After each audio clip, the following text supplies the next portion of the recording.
All right, first graders, we're going to practice our letter sounds. We're going to start with some vowels first, and then we're going to move into those new glued sounds.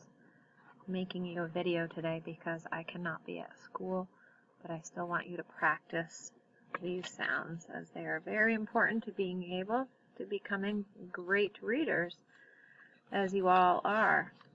All right, starting first with the vowels. Here we go. It's important that you're starting to be able to say the vowel sound without seeing the picture, without saying the keyword. So instead of saying a apple ah, we're now just going to say ah. All right.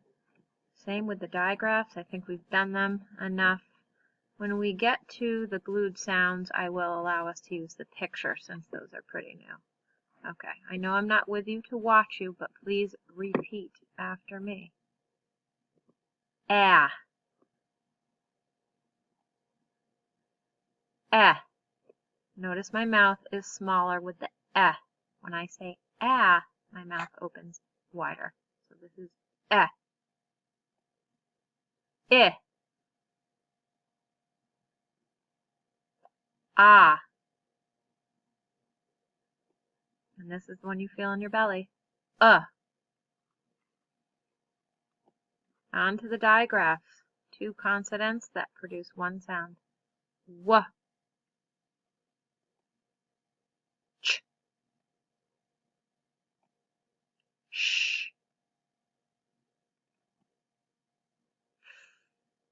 That's the one with your tongue between your teeth. And k, coming at the end of a word. Great job.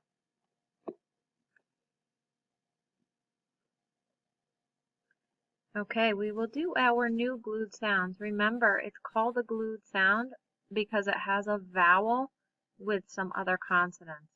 The vowel A does not say ah in this case. It gets kind of slightly distorted or changed by the other letters. So we just call them glued sounds as if they're stuck together to make one sound. For this, please repeat after me. A-L-L, ball, all. A-M, ham, am.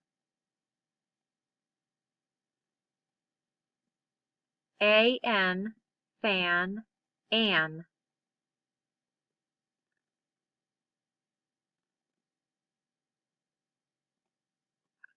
Great job, first graders, with our letter review today.